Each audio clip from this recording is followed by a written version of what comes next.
Queridos, o meu ministério é um pouquinho mais diferente. Nós nos dedicamos mais ao estudo da palavra e o nosso desejo é não perder a chama do Espírito Santo de Deus. Então eu gostaria que você entendesse bem o que Deus quer falar conosco nesta noite. O tema desse trabalho é buscando, a face de Deus. E esse é o desejo nosso.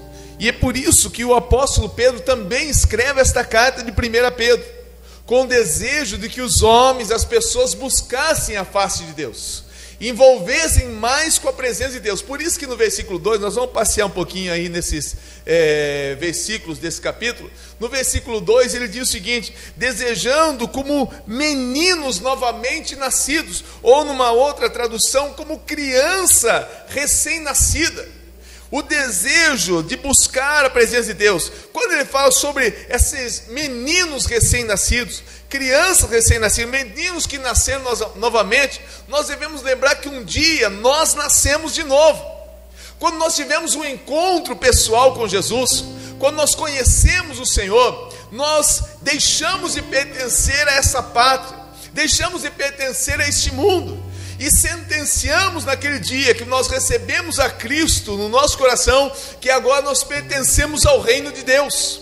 Por isso que o apóstolo Pedro diz assim: vocês que em outro tempo não erais povo, mas agora sois povo. Ele está falando agora de pouco, irmão, que nós temos que entender algumas coisas na Bíblia, e existe algo muito interessante, principalmente quando se lê uma profecia, a questão do não agora e agora, ou já e não agora. Existem coisas que são para agora, que já aconteceram, e existem coisas que ainda não aconteceram, não agora. Quando Cristo morreu, Ele nos fez nova criatura, isso é já. Quando Ele morreu, Ele nos fez filhos de Deus, já. Quando Ele morreu, Ele nos santificou, já. Quando Ele morreu, Ele nos garantiu a vida eterna na glória, não ainda, estamos nesse corpo. Existe uma diferença entre o já e o não ainda. Mas quando ele diz assim: vós que em outro tempo não erais povo, mas agora sois povo, que não tinhais misericórdia, mas agora tendes misericórdia. A Bíblia está dizendo que eu já recebi o direito de ser herdeiro de Deus, que eu já pertenço ao povo de Deus, que eu já pertenço ao reino de Deus, o reino de Deus estabelecido aqui na terra. Eu estava falando também agora de pouco, irmão, quando Jesus Cristo disse: olha, e eu digo o mistério, que muitos de vocês não morrerão sem antes ver o reino de Deus estabelecido aqui na terra. E Jesus Cristo morreu e Ele não voltou. Será que Jesus Cristo mentiu? Não. Quando Ele morreu e ressuscitou, Ele implantou o reino de Deus aqui na terra, através da igreja. Você é o reino de Deus, você faz parte, é um reino real, invisível, mas real, do qual nós fazemos parte. E ele diz assim: olha, desejem como meninos recém-nascidos, é o que diz a palavra do Senhor, desejai ardentemente, como meninos recém-nascidos, o leite genuíno, o genuíno leite espiritual. Deseja estar participando. Quando ele está falando sobre isso, sobre nascer novamente, sobre nascer, ele estava falando a respeito do momento que a igreja estava passando. Era um momento de perseguição dos judeus pelos romanos. Os romanos estavam perseguindo a igreja de Deus, estavam perseguindo o povo de Deus. Pedro estava lembrando que a pátria dos cristãos que agora se converteram ao Senhor não era Israel. Deus não tinha o propósito mais como a pátria Israel.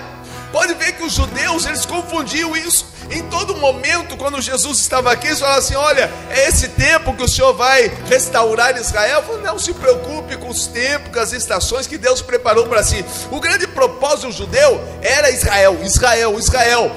Pedro está dizendo: olha, nós não somos moradores de Israel, nós somos moradores do reino de Deus.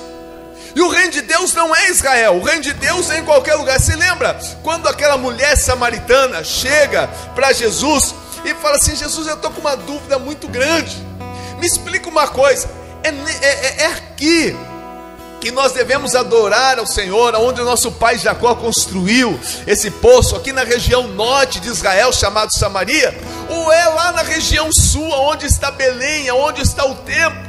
Aonde é que nós devemos adorar? E Jesus Cristo, ele diz algo muito interessante para aquela mulher. Ele diz assim: mulher, João capítulo 4, versículo 21. Alguém poderia abrir, por favor, até para nós testificarmos isso? João capítulo 4, versículo 21.